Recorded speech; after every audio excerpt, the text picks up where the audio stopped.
What if everything you believe about effort is a lie you've been telling yourself since you could think? Right now, as you sit there trying to understand these words, as you lean forward slightly to catch their meaning, as you unconsciously adjust your posture to appear more attentive, you're doing exactly what has kept you trapped in a cycle of endless struggle. You're forcing. You're pushing. You're trying so bloody hard to be present that presence itself slips through your fingers like water through a clenched fist. There exists an ancient way of being that the West has forgotten its mad rush toward productivity and control. A way of moving through life that doesn't require you to break yourself against every obstacle, doesn't demand that you exhaust yourself proving your worth to a universe that never asked for your credentials. The ancient Taoists called this Wu Wei, which translates roughly as non-action. But don't mistake this for passivity or laziness. This is about discovering something far more radical than doing nothing. This is about realizing you never needed to fight in the first place. Picture this moment. You're breathing, but you're not making your breath happen. Your heart is beating, but you're not consciously pumping blood through your veins. Your cells are dividing, your neurons are firing, your dreams are weaving themselves into existence while you sleep, all without your management, without your supervision, without your anxious micromanaging. Life is happening through you, not because of you. And yet somehow, when it comes to the rest of your existence, you've convinced yourself that everything worthwhile must be forced into being through sheer willpower and relentless effort. The modern epidemic of forcing outcomes through pure determination creates more resistance than results, more tension than transformation. We've become addicted to the sensation of pushing against life, mistaking this struggle for progress, confusing exhaustion with accomplishment. But what if Alan Watts was right when he observed that you are an aperture through which the universe is looking at and exploring itself? What if your entire approach to living has been backwards, like trying to see your own eyes without a mirror, like attempting to bite your own teeth?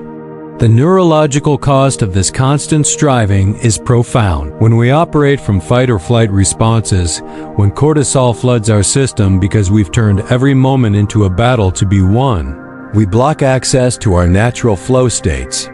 We disconnect from what Carl Jung called the transcendent function, that magical meeting point where conscious effort meets unconscious wisdom, where true transformation occurs not through force but through allowing. Wu Wei presents us with the ultimate spiritual paradox: achieving more by doing less, gaining control by surrendering control, winning by stopping the fight altogether. Western culture's hustle mentality creates the very obstacles we're trying to overcome. We've been taught that rest is laziness, that ease is weakness, that if something isn't difficult, it isn't valuable. But this is like believing that water becomes more powerful by fighting against the riverbank, or that a tree grows stronger by resisting the wind. Nature operates on entirely different principles, principles we've forgotten in our concrete jungles and artificial timelines. Here's the contradiction that will bend your mind until something breaks. Open inside you. How can not doing be the most powerful form of doing? How can surrender be victory? How can releasing control be the only way to truly have control? Perhaps it's because you never had control to begin with.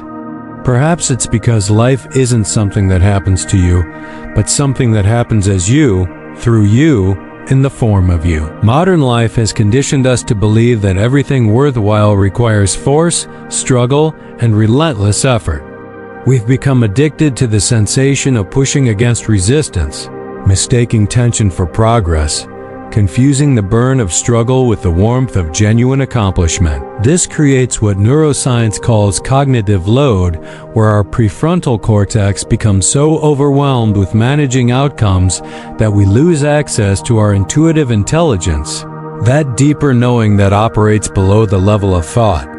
The ancient Taoists understood something we've forgotten. Nature never hurries, yet everything is accomplished in perfect timing.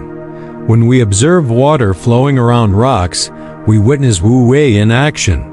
This isn't passive acceptance or weak surrender. This is intelligent responsiveness, the wisdom to work with reality rather than against it. The water doesn't fight the rock, doesn't waste energy trying to move an immovable object. Instead, it finds the natural path of least resistance whilst maintaining its essential nature, its fundamental waterness. Our obsession with forcing creates energetic friction that blocks the very outcomes we desire most. It's like trying to fall asleep by commanding yourself to sleep, or attempting to be spontaneous by planning your spontaneity. The harder you try, the further you move from your target. The more you grasp, the more slips away. This isn't some mystical principle. It's observable reality that plays out in every area of life where we've confused effort with effectiveness. Imagine a leaf falling from a tree in autumn. Watch it in your mind's eye, this simple piece of nature completing its journey from branch to earth. The leaf doesn't force its way down. It doesn't struggle against the wind or plan its trajectory or worry about where it will land. It simply falls, and yet its dance with gravity and air currents is more graceful than any choreographed performance. The leaf trusts the process, trusts the forces at play, trusts that falling is what leaves do when their time comes. Now imagine that you are this leaf, but instead of trusting the dance, you try to control every moment of the descent. You tense against the wind, you force a particular direction, you fight against gravity itself. What happens? You stop dancing. You stop flowing.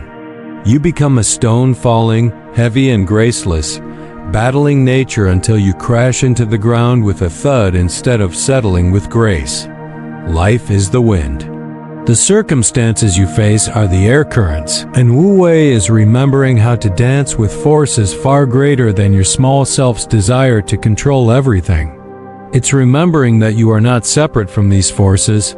You are an expression of them, a temporary form through which the universe experiences itself falling, flowing, dancing from one moment to the next. But who is this you that needs to be in control? Who is this entity that believes it can force the universe to bend to its will? Look closely and you'll find it's just a story.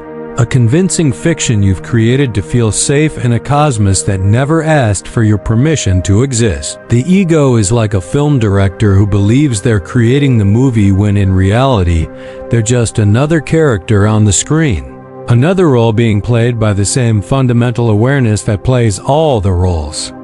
You are not the director of your life. You are life directing itself, experiencing itself, knowing itself through the temporary form you call yourself. This isn't philosophical speculation. It's direct experience available to anyone willing to look closely enough at the nature of their own awareness. When you really examine who or what is looking through your eyes right now, you'll find something far more vast and mysterious than the small self that thinks it runs the show. There's a profound difference between being lazy and practicing Wu Wei. And understanding this distinction is crucial for anyone wanting to integrate these principles without losing their edge or effectiveness. Modern neuroscience reveals that our brains operate in natural rhythms, cycles of activity and rest that mirror the larger patterns we see throughout nature. The default mode network activates during periods of apparent non-activity, often producing our most creative insights and innovative solutions.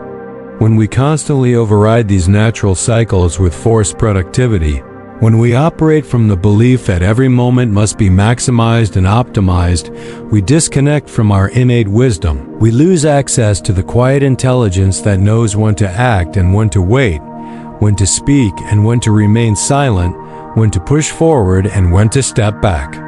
Wu Wei isn't about doing nothing. It's about acting from a place of inner knowing rather than external pressure or social conditioning.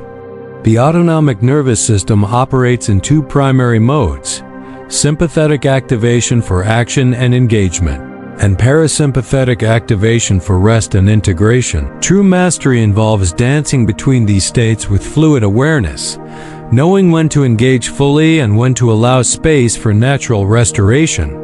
This creates what researchers call flow states, those magical moments when action becomes effortless and outcomes arise with surprising ease. The ancient sages called this acting without acting, complete engagement without attachment to results. It's like being a skilled musician who has practiced so thoroughly that technique disappears and only music remains. The notes play themselves through trained fingers. The rhythm flows without conscious counting. The melody emerges from a place deeper than thought. This is Wu Wei in action.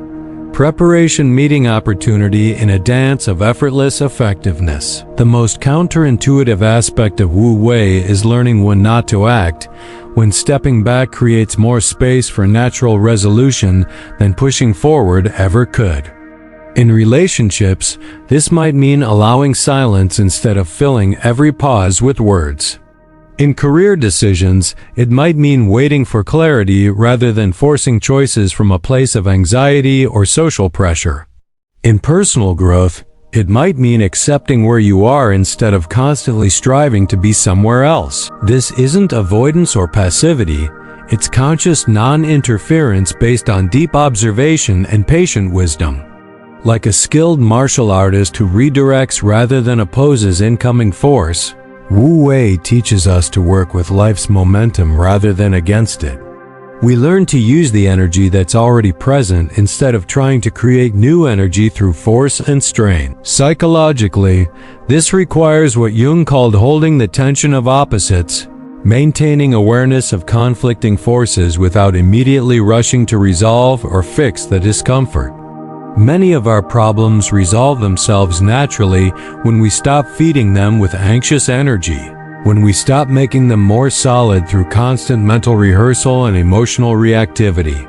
The Taoists observe that nature abhors a vacuum. When we create space through conscious non-action, when we resist the urge to fill every moment with doing and thinking and managing, the universe often fills that space with exactly what's needed.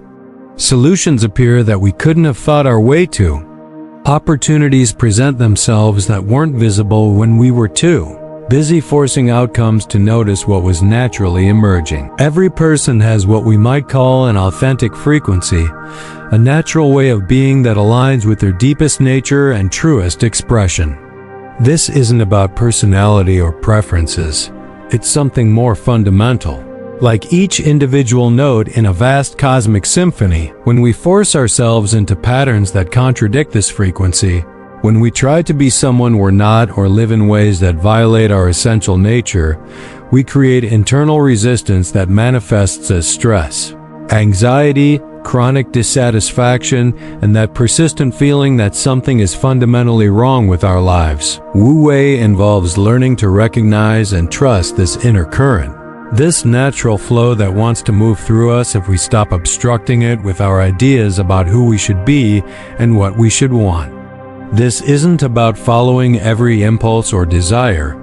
It's about developing the discernment to distinguish between ego-driven wants and soul-level guidance, between the voice of conditioning and the whisper of authentic direction. The practice involves what Taoists call returning to the source, those moments of stillness where we can sense our true direction without the noise of social conditioning, family expectations, or cultural programming.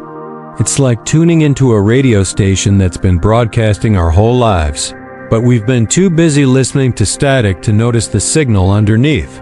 When we align with this natural current, right action arises spontaneously. Decisions become clearer because they emerge from a deeper knowing rather than mental calculation. Relationships flow more smoothly because we're interacting from authenticity rather than performance. Opportunities present themselves with less effort because we're swimming with the stream of life rather than against it. This requires developing what we might call energetic discernment, the ability to sense when we're swimming upstream versus moving with the natural flow. It's like learning to feel the difference between the effort of fighting against a river's current and the ease of moving with it. One exhausts, the other energizes. One creates friction, the other generates momentum. One of the most challenging aspects of Wu Wei for modern minds is learning to trust in natural timing. In the seasons and cycles that govern all growth and transformation, we live in an instant gratification culture that equates speed with success. That mistakes urgency for importance, that has convinced us that faster is always better and that delay means failure. Yet the deepest transformations often require what farmers call seasonal thinking, understanding that growth has its own rhythm that cannot be forced or accelerated without consequences. You cannot make a flower bloom by pulling on its petals. You cannot make a fruit ripen by painting it the right color. You cannot make winter become spring by turning up the thermostat. Some processes have their own internal timeline that must be respected if the outcome is to be genuine and lasting. The ancient I Ching teaches that every situation has its proper time for action and inaction, for advance and retreat, for speaking and silence. Learning to sense these natural rhythms requires developing what contemplatives call presence without agenda, the ability to be fully engaged with current reality without constantly pushing toward future outcomes or clinging to past successes. This creates space for what the Taoists called spontaneous rightness, actions that arise from deep listening rather than mental planning, responses that emerge from the wisdom of the moment rather than predetermined strategies. It's like improvisation in music or dance, where technique serves spontaneity and preparation allows for genuine surprise. When we cultivate this quality of presence, we begin to notice the subtle signs that indicate when the time is ripe for action and when patience serves us better. We develop sensitivity to the natural rhythm of our own energy, the cycles of expansion and contraction that mirror the breathing of the universe itself. The greatest challenge in applying Wu Wei principles lies in distinguishing between spiritual wisdom and practical abdication of responsibility. True Wu Wei doesn't mean becoming passive or unfocused or checking out from the demands of daily life. It means acting from a deeper center of gravity that transcends anxiety-driven behavior, responding from stillness rather than reactivity, engaging fully without being consumed by outcomes. This requires what we might call relaxed intensity, complete engagement without energetic waste, like a cat waiting by a mouse hole. Every muscle is ready, every sense alert, but there's no unnecessary tension, no wasted movement, no anxious anticipation. The cat is fully present and completely prepared, but not forcing anything to happen. In practical terms, this might mean preparing thoroughly for opportunities whilst remaining unattached to specific outcomes. It might mean setting clear boundaries in relationships without needing to control others' responses. It might mean working diligently toward goals whilst holding those goals lightly, ready to adapt when circumstances change or new information emerges. The key is developing what Zen masters call don't know mind, maintaining openness to possibilities beyond our current understanding, staying curious rather than certain, flexible rather than rigid. This allows us to respond to life with fresh perception rather than predetermined patterns, to meet each moment as it actually is rather than as we expect it to be. When we integrate Wu Wei authentically, we don't lose our effectiveness or become spiritually bypassed dreamers disconnected from reality. Instead, we become more effective because our actions arise from clarity rather than compulsion, from wisdom rather than worry, from trust rather than fear. We work with reality instead of against it, and reality tends to be far more cooperative with those who respect its natural patterns and rhythms. Alan Watts made a profound observation that captures the essence of what we're exploring. The art of living is neither careless drifting on the one hand, nor fearful clinging to the past on the other. It's finding the middle way of conscious flow, the balance between effort and ease, between caring and non-attachment, between engagement and surrender. This is how Wu Wei transforms from concept to lived experience, in that moment when effort becomes effortless and force dissolves into natural response. It's like learning to ride a bicycle, when suddenly the struggle to maintain balance gives way to the joy of fluid movement. The bicycle hasn't changed, the road hasn't changed, but something fundamental has shifted in your relationship to the process of riding. The ultimate paradox resolves itself We gain mastery not by controlling life, but by learning to dance with its inherent intelligence. We discover that life already knows how to live itself, that intelligence is built into the fabric of existence, that we are expressions of this intelligence rather than separate entities trying to figure it out from the outside. Daisetsu Suzuki wrote about beginner's mind, approaching each moment with fresh eyes rather than predetermined expectations. This is Wu-Wei consciousness in daily life, meeting your morning coffee as if you've never tasted coffee before, greeting your partner as if you're seeing them for the first time, encountering your work as if it's an entirely new adventure rather than a familiar routine. The daily practice of Wu-Wei doesn't require dramatic lifestyle changes or hours of meditation, though those things can certainly support the process. It's about cultivating three simple qualities in ordinary moments: presence instead of distraction, curiosity instead of assumption, and trust instead of control. These small shifts in consciousness create space for natural wisdom to emerge and natural timing to reveal itself. Why does this ancient wisdom offer such a powerful antidote to modern anxiety? Because it returns us to the natural rhythm that exists beneath our manufactured urgency, the deep peace that's always present beneath the surface turbulence of our minds. It reminds us that we are not problems to be solved, but mysteries to be lived, not machines to be optimized, but rivers learning to flow. Water doesn't force its way through stone. It doesn't struggle against the mountain or fight the valley. It finds the natural path, wearing away obstacles through gentle persistence rather than violent effort. The wind doesn't battle the trees. It dances with them, bends them without breaking them, moves through the forest as if the forest were its partner rather than its enemy. The stars don't strain to shine. They simply burn with their own natural light, following laws so fundamental that effort becomes irrelevant. And you don't need to effort your way into being. You don't need to force yourself into authenticity or struggle toward enlightenment or fight your way to peace. Wu-Wei isn't something you do. It's something you stop preventing. It's removing the obstacles to your natural flow rather than creating more effort to overcome those obstacles. It's like cleaning a window rather than trying to see through dirt, like tuning a radio rather than turning up the volume on static. Remember that life isn't a problem to be solved, but a dance to be danced. The music is already playing, has been playing since before you were born, will continue playing long after your individual dance ends. You don't need to compose the music or conduct the orchestra or choreograph the movement.